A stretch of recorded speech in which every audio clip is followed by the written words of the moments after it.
Now, let's welcome Taranjeet. Prepare to be moved by the celebrated actor and spoken word artist Taranjeet Kaur. Taranjeet Kaur is an Indian actress and poet known for her Oscar winning German film Raju. She has worked in many award winning films like Aankho Dekhi and Mouth of Hell. She's a renowned spoken word artist known for her poems on women centric issues. Her work continues to have a meaningful impact, and her ability to use poetry as a medium of social awareness is truly commendable. Well, show your appreciation with applause for Taranjeet. Taran!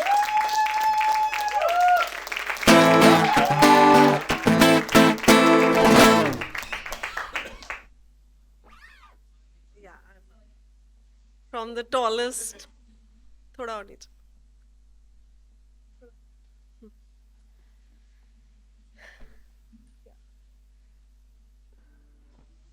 Thank you Swarupa the for that introduction. मुझे लगा स्वरूपा दी कहेंगी तरन मेरी वो को actor है जो बहुत पकाती है ग्रीन रूम में. रिहर्सल पे प्ले में एंट्री लेने से पहले मेरा दिमाग चाट जाती है. But she chose to be a little respectful. Guys, you've been an huh? Yes. um, you've been an amazing audience. Yeah, can't believe कि it's just been 2 weeks to Big Off Baate. So thanks to Smita, Michelle, the whole team of Sakshi, Yash, all the artists. Let's give a round of applause for all the artists. Believe me, it takes a lot of courage.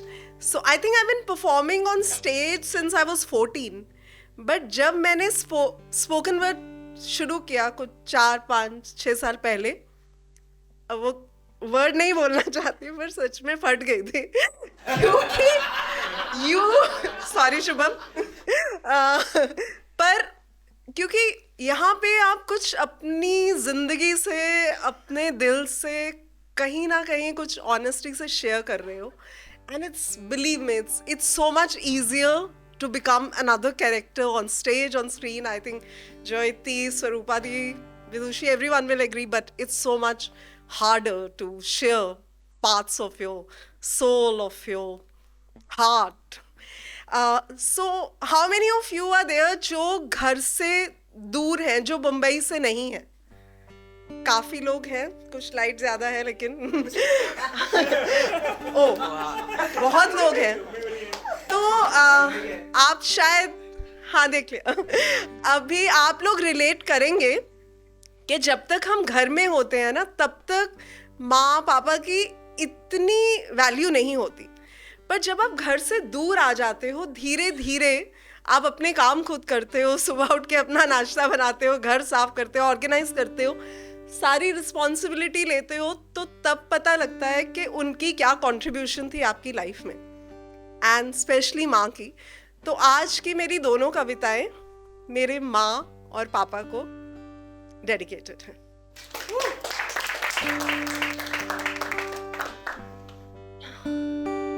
पहली कविता माँ के लिए है.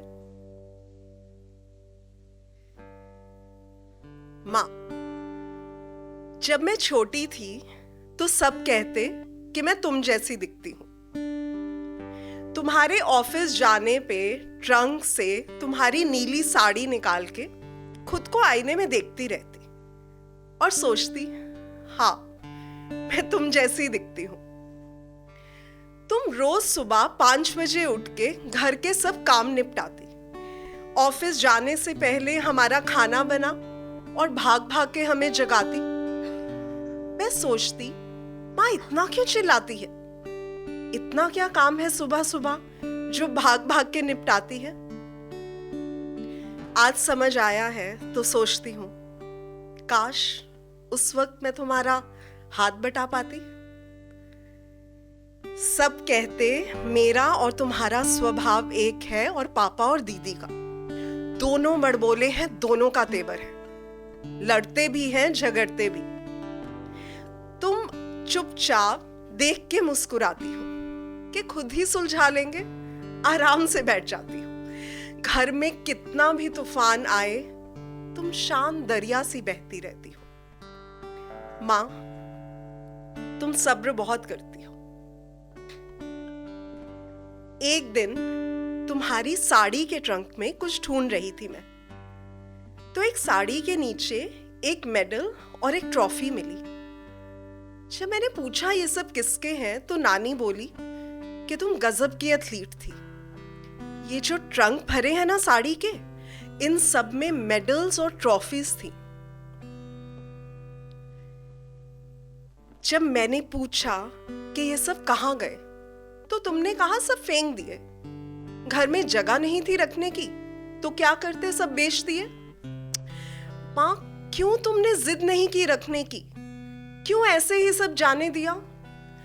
माँ, इतना क्यों सुनती हो सबकी? क्यों इतना सब्र करती हो?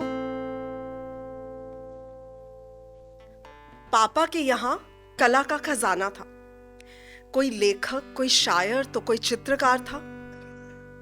जब मैं और दीदी नाटक करने लगे और रात रात को घर आते, तुम परेशान भी होती, पर हमारे घर आने तक सो नहीं पाती। सब कहते, क्या करती हैं ये लड़कियां जो इतनी रात को आती हैं?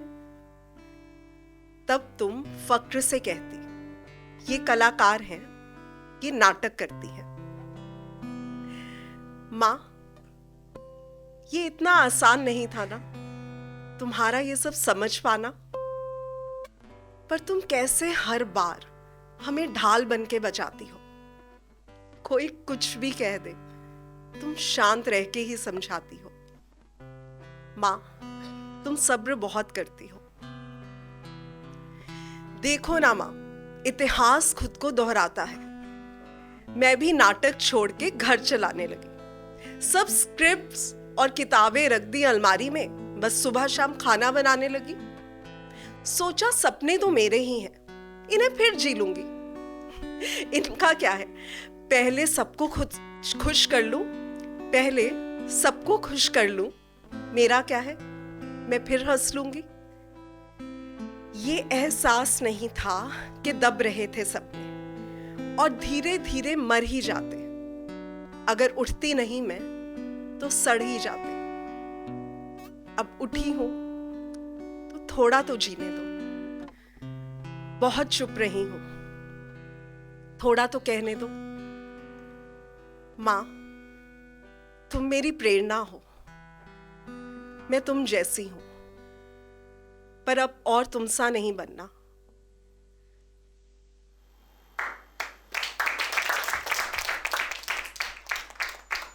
माँ, तुम मेरी प्रेरणा हो। मैं तुम जैसी हूं, पर अब और तुम सा नहीं बनना। मुझे बोलने दो माँ, अब और सब्र नहीं करना।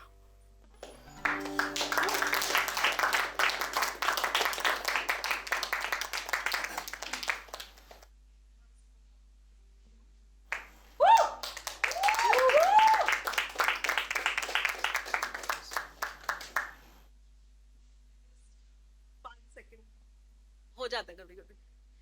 आई थिंक आधा टाइम ग्रीन रूम में बैठ के यही वो सोच रहे होते हैं मरियम भी लग रही नहीं, इमोशनल नहीं होंगे, कंट्रोल। सोचती है तब ये करती है, और जब शो होता है पकाती है। तो मैं क्या गलत बोल रही थी?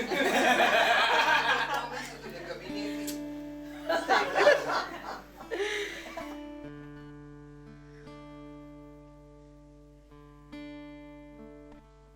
दूसरी कविता कुछ पापा से बातें हैं, कुछ मेरी सबकी होती है उड़ने की ख्वाहिश, तो मेरी भी थी है।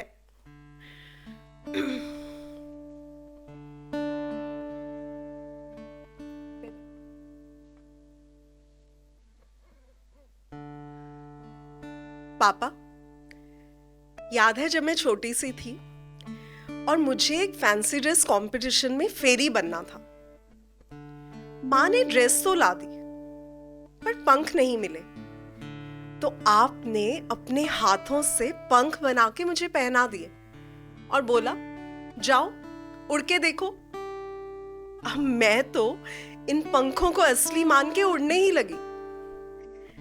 फिर एक दिन मुझे बाहर पढ़ने जाना था, तो आप बोले, अभी छोटी हूं, थोड़े दिन रुक जाओ।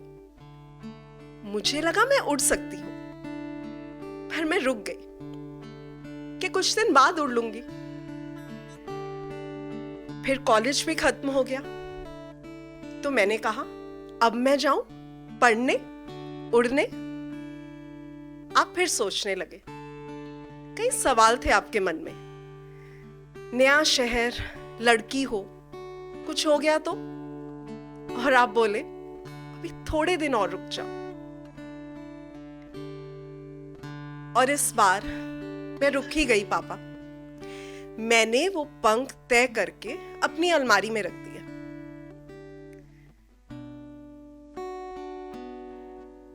हर बार कभी काम करते, कभी उठते, उनके बारे में सोचती, पर रुक जाती कि देखूंगी किसी दिन उड़ के।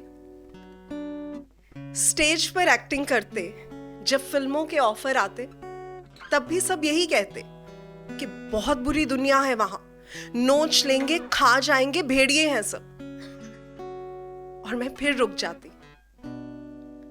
बहुत कुछ करती रही, खुद को, सबको बहलाती रही, पर सपने तो सपने हैं ना, ये कभी मरे ही नहीं। कुछ भी करके इन्हें जिंदा ही रखा। तो एक दिन इन्हीं सपनों ने मुझे बुलाया कि आ जाओ, थोड़ा तो उड़ लो। अब मैं भागी अपने पंख ढूंढने, पर अब चाबी कहीं मिल ही नहीं रही थी। सारा घर उथल पुथल कर दिया उस चाबी को ढूंढने के लिए। कहीं उस तकिए के नीचे तो नहीं, जो आधा गीला था, या उन जूतों में जो अब छोटे हो गए थे। देखो, मिल गई ना पापा, रखी थी आपने ही संभाल के। कितना सामान है ना इस अलमारी में। कुछ मेरे नाटकों की स्क्रिप्ट्स, तो कुछ माँ के गानों की डायरीज, और कुछ आधे अधूरे सपने, वो नाटक जो किए थे कभी, वो गाने जो कभी गाए ही नहीं, उन सब के नीचे पड़े थे वो पंख। निकाला तो फट गए थे। अब क्या करें? सिले इनको? जुड़ेंगे क्या? उड़ पाऊंगी मैं? इतने सालों में तो इनका कागज भी नरम हो गया था। पर अब जो भी हो, उड़ना तो है मुझे। गिरते उठते फिर गिरते घसीटते कदमों से, अब उड़ना तो है मुझे। इन पंखों के साथ या फिर इनके बिना, अब उड़ना तो है मुझे।